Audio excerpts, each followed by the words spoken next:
So once you've got the tyres onto the wheels, then obviously you ideally then want to balance them out. If you don't balance them, then for obvious reasons you start getting uneven wear on your tread on the tyres. That can lead to pretty nasty, if not fatal, issues. So it's definitely worth getting them done. If nothing else, just that you get a bit of extra life out of your tyres. Tyres are expensive things, so pays dividends to look after them. So what do you need? You need a wheel balancing stand, like so. One that has a centre point there, so basically you can see that it's balanced there nicely. You will need some balancing weights. You'll need a pair of scissors to cut the weights off of the strip, as it's a lot easier. You need some masking tape. Any kind of masking tape's fine as long as it sticks. This stuff is not the best, but anyway, so you'll mask that off at the lightest point of the tyre, and that will come clear. Then you also need the axle that will come with the kit. Now I got this kit I think off Demon Tweaks, and the bar and the spindle basically did not fit for the Panigale.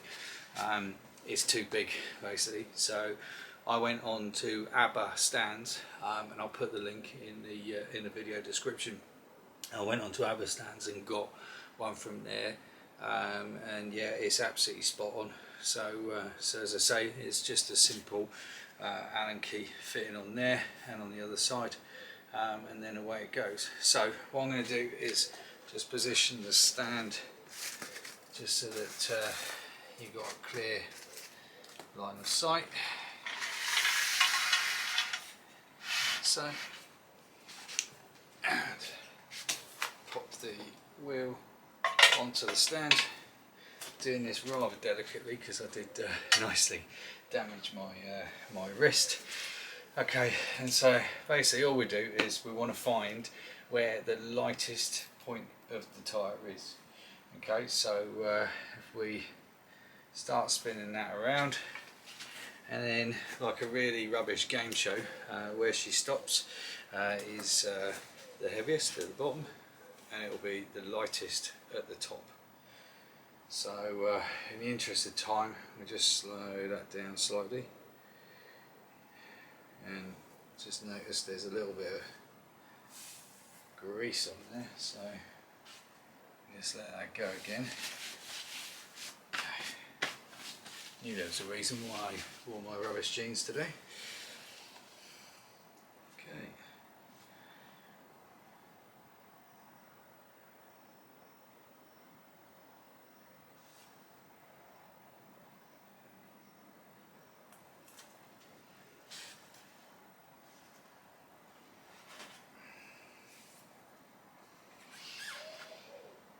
Okay, so as it is, it would look like the lowest point where it will basically settle is going to be the heaviest part of the tyre, or the tyre and wheel combination, and then the opposite of that will be the lightest.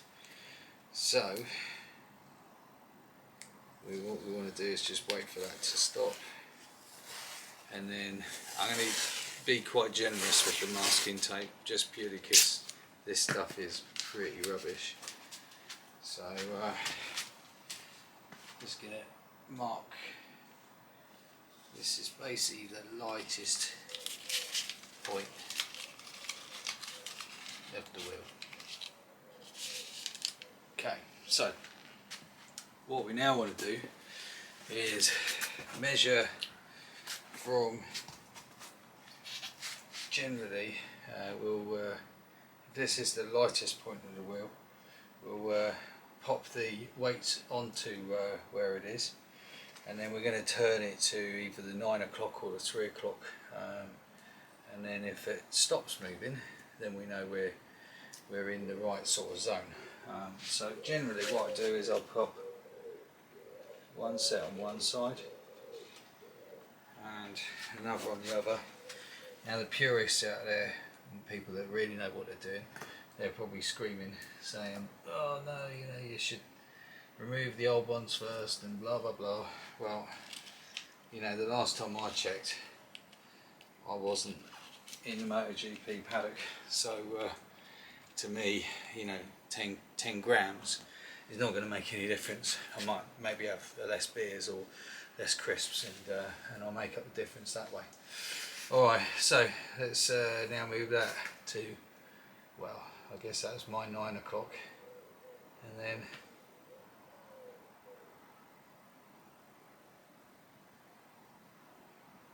so that would seem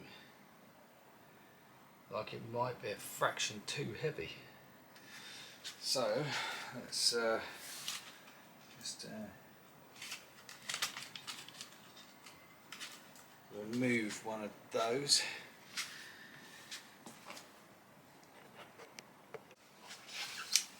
Okay, so what I've done is I've removed a weight each side because I'd added 2, you see. So let's just try that for size. Perfect, it's not moving. So basically if she rolls down and you've added too much weight, you need to take some off. If she rises, then it's still too light. In this particular case she's settled, so she's good to go. Now I've just got to do the front wheel, but it's exactly the same process, so I won't bother doing any video for that. But anyway, hope you found that helpful, and I'll see you on the exit.